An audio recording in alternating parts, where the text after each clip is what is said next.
Get ready. Start. Madam Deputy Chairman, I rise to support the bill which has been moved by the Honorable Minister of State in the Ministry of Home Affairs. This bill incorporates certain sentiments which the country holds so dear as far as the office of President is concerned, and also incorporates the faith of the people in themselves,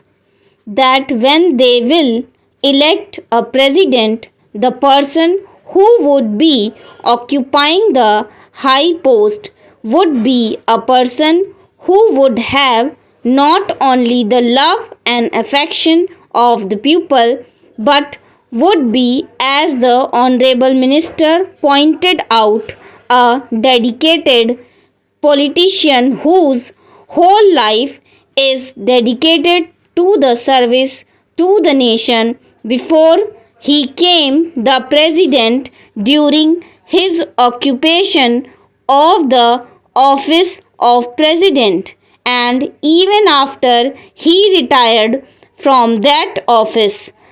It is this confidence of the people in themselves and the high love and affection which they hold for this office which have resulted in this particular bill being considered by the House at the present moment.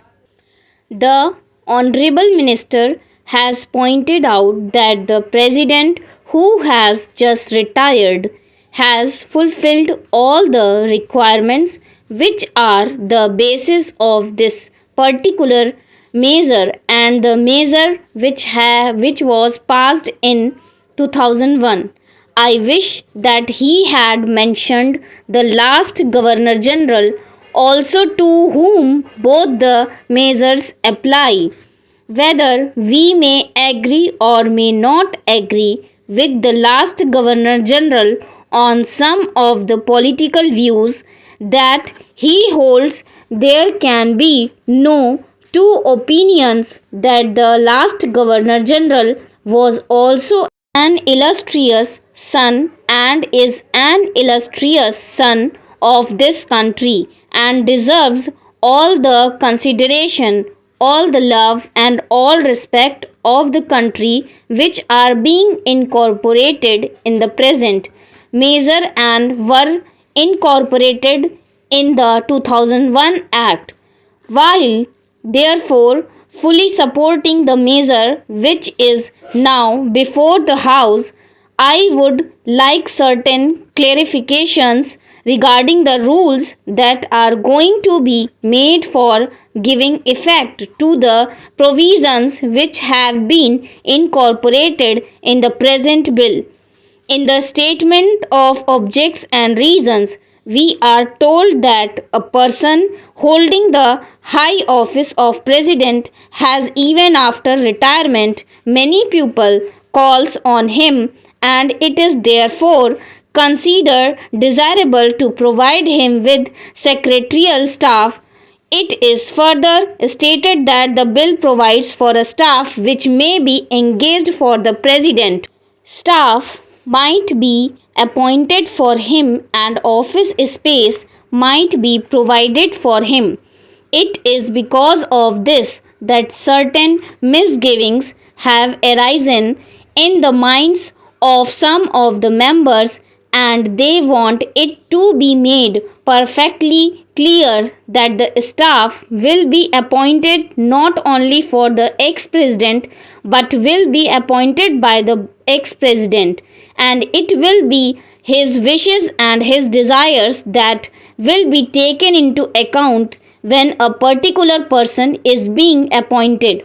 Also, regarding the office which is engaged for him, his wishes should be taken into account so that he knows what would be a convenient place for him and he may try to get that place. Another reason for insisting on what I consider to be An important detail is that if the government appoints the staff for the ex-president, then automatically they become government servants because they have been appointed by the government. It may be that in the rules a clarification might be attempted whereby they may be exempted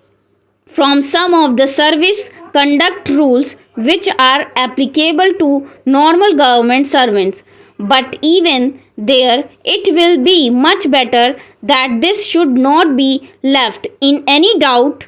and that these persons that are appointed to assist the ex-president in his secretarial staff tasks are appointed by the ex-president himself. They would be the staff of the ex-president and would not be appointed by the government for the ex-president and would not be government servants. This point ought to be made quite clear so that the ex-president has got all the right of determining the service conditions of the pupil appointed by him, of course subject to the overall limit which has been provided, and to my mind rightly provided in the bill.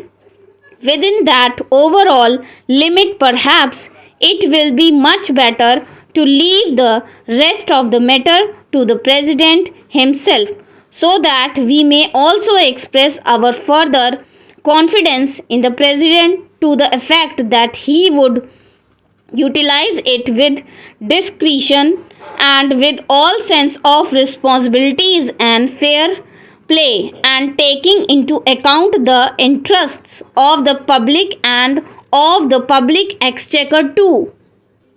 Another point which also needs some clarification is regarding the payment to be made for the secretarial assistants and for the secretarial staff. Normally, government rules require that whenever any such demand is made on the public exchequer or on the Consolidated Fund of India, a certain formality has to be gone through, and that formality of accounting has to be in a prescribed form.